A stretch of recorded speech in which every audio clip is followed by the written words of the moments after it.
Sematkan tekad di dalam hati, cintai bahasa sampai ke mati. Anak cucu warisnya pasti, bahasa kita tak boleh diganti. Bismillahirrahmanirrahim. Assalamualaikum warahmatullahi wabarakatuh dan salam sejahtera. Sekalum penghargaan buat penraju acara, barisan penerhakim yang penuh berkarisma, guru-guru serta rakan saya cekap akan minanya dan penerus wadah tonggak negara. Hadirin yang saya hormati sekalian, berdirinya saya di atas pentas yang indah pada pagi yang dimana ini untuk menyampaikan sebuah pidato yang bertajuk Bahasa Melayu Citra Bangsa Berdaulat. Bahasa Melayu merupakan salah satu bahasa yang mempunyai pengertian yang sangat luas. Bahasa Melayu juga tidak hanya wujud sebagai sistem linguistik, tetapi digunakan sebagai alat hubungan sosial dalam masyarakat. Situasi ini dapat dihuraikan oleh bidalan bersatu teguh bercerai roboh. Daripada bahasa itulah tergambarnya etos atau semangat kita sebagai satu bangsa yang hidup dalam satu lingkungan tanah air yang bebas daripada taklukan penjajah. Hadirin sekalian, sebelum lancang ke muara, izinkan saya menerangkan indikator saya yang pertama di bawah kata kunci Bahasa Melayu di Persada Dunia. Tahukah anda, bahasa Melayu dituturkan dan dipraktikkan di serata dunia? Menurut laman Sesawang Berita Harian, jumlah penutur bahasa Melayu dari seluruh pelosok dunia sudah mencecah 300 juta orang. Ini secara tidak langsung menjadikan bahasa Melayu antara 7 bahasa besar di dunia selain daripada bahasa Rusia, Arab, Spanyol, Hindi, Inggeris dan Mandarin. Selain itu, terdapat juga diaspora yang membentuk komuniti Melayu di Afrika Selatan, Sri Lanka, Amerika, Australia, United Kingdom dan Arab Saudi. Menjelang tahun 2020, bahasa Melayu masih menduduki tangga yang utama dan dijangkakan menduduki tangga atas dalam susunan bahasa yang mempunyai ramai penutur. Pada pendapat saya, senario ini memaparkan kewibawaan dan kemampuan bahasa tersebut mengatasi bahasa lain yang wujud di dunia ini. Sejarah kehebatan ini sepatutnya dijadikan sebagai pembakar semangat dalam usaha memperkasakan dan mendaulatkan bahasa Melayu pada zaman sekarang. Dalam konteks ini, tidak mustahil untuk menjadikan bahasa Melayu sebagai bahasa antarabangsa kerana keupayaan bahasa Melayu telah terselah dalam aspek-aspek berikut.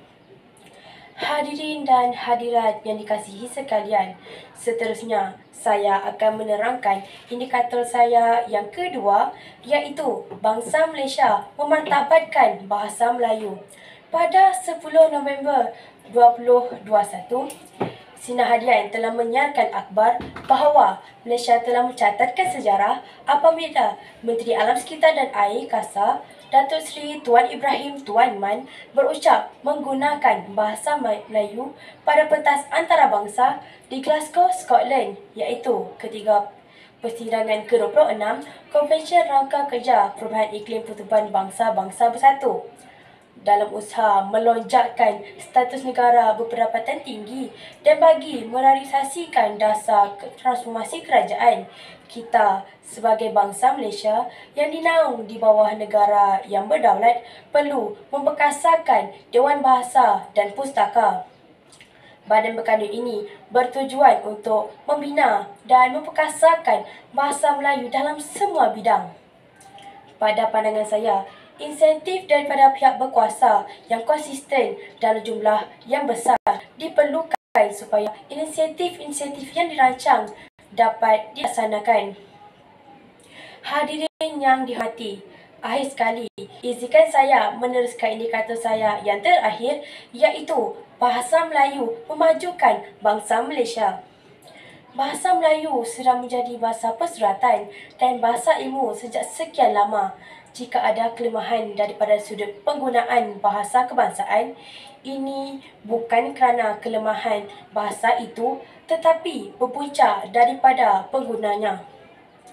Kata-kata hikmah daripada Datuk Abang Salihuddin Abang Syakiran sangat menyentuh hati saya kerana apa yang dikatakan oleh beliau sangat benar. Bangsa Malaysia semakin hilang di telan zaman. Bangsa Malaysia lebih memilih untuk berkomunikasi menggunakan bahasa Inggeris berbanding bahasa ibunda kita yang tercinta. Jika perkara ini diteruskan, maka keindahan bahasa Melayu akan makin pudar kerana kurangnya penggunaan bahasa itu di kalangan akar umbi. Walaupun kita mempelajari bahasa asing sebagai bahasa global, namun kita tidak seharusnya membiarkan jiwa dan pemikiran kita ditakluki oleh bahasa asing. Kejayaan pembentukan negara bangsa seperti Jepun, Korea, negara bangsa di benua Eropah dan Amerika Syarikat telah membuktikan bahawa mereka berupaya memodernkan sekaligus mendaulatkan bahasa kebangsaan mereka. Hadirin, pada penghujung bicara, jelas tertera tak kala kita jadikan bahasa Melayu sebagai budaya dan pegangan, maka impaknya bangsa diri yang dulu tertiarap di mamah kini kembali tegak bermaruah. Marilah kita bersama-sama mengekalkan martabat bahasa ibunda kita di mana sahaja kita berada. Persis kata mutiara, biar mati anak, jangan mati adat. Saya menutup pidato saya dengan serangkap pantun. Madah diungkap santun bitara, pantun dilantun mengusik hati. Salah dan silap tutur bitara, pohon diampun seikhlas hati. Sekian, wabillahi taufiq wa hidayah. Wassalamualaikum warahmatullahi wabarakatuh.